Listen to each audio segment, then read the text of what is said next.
Hello bachcho, let's see this question. The question says that let A and B be the events such that probability of A equals to 1 by 2, comma, probability of B equals to 7 by 12, and P not A or not B equals to 1 by 4.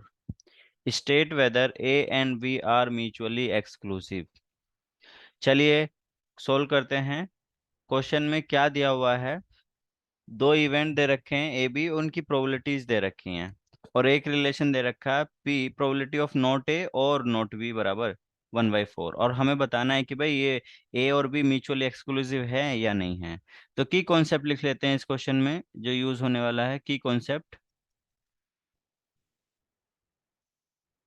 देखो बच्चों, अगर कोई भी दो event है A B और वो दोनों म्यूचुअली एक्सक्लूसिव हैं, तो इसका मतलब है इफ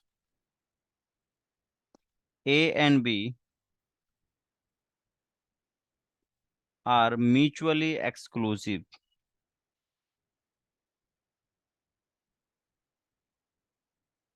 तब हमें प्रूफ करना पड़ेगा कि probability of A intersection probability of A intersection B ये किसके इक्वल होनी चाहिए? जीरो। अगर ये कंडीशन सेटिस्फाई हो रही है then we can say that कि भाई तुम्हारा ए एंड बी कैसे क्या है? म्यूचुअली एक्सक्लूसिव है। अब देखो probability of A intersection B ये किसके इक्वल आएगी? इससे पहले हम इसको एक फॉर्मूला आता है, वो फॉर्मूला लिख लेते हैं।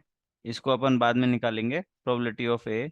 इससे पहले जो जो गिवन है वो देख लेते हैं क्या क्या गिवन है हमारे पास में। प्रोबेबिलिटी ऑफ ए गिवन है, वो किसके इक्वल है? 1/2 के। ठीक है। प्रोबेबिलिटी ऑफ बी गिवन है, ये किसके इक्वल है? 7/12 के।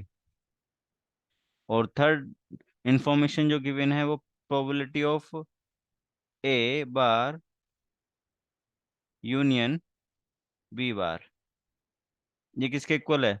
1/4 के। अब हम इसको जो थर्ड इंफॉर्मेशन गिवन है इसको थोड़ा सा सोल्व कर लेते हैं। तो क्या आएगा? Probability of A union B का होल बार, ये किसके इक्वल आ जाएगा? 1/4 के। इसको हम ऐसा भी लिख सकते हैं ना, जो probability of A A bar union B bar है, इसको ऊपर दोनों के ऊपर में लगा सकते हैं, है ना। बार लगा लो या डैश लगा लो, उसका मतलब सेम ही होता है। और ये किसके इक्वल हो जाएगा? इसको हम लिख सकते हैं 1 - probability of A intersection B. ठीक है। तो यहाँ से हमारे पास में ये वैल्यू दे रखी है उन्होंने 1/4 के, तो 1/4 बराबर 1 - probability of A intersection B. यहाँ से probability of A intersection B की आ जाता है 1 - 1/4, और जो किसके इक्वल आ रही है? 3/4। और हमें प्रूव करना था कि भाई ए और बी म्यूचुअली एक्सक्लूसिव हैं या नहीं है। म्यूचुअली एक्सक्लूसिव होने के लिए ये किसके इक्वल होना चाहिए था? जीरो के। बट ये जीरो के इक्वल नहीं है, तो probability of A intersection B is not equals to zero.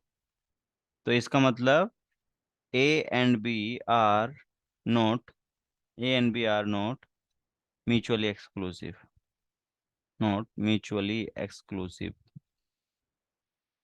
Mutually exclusive.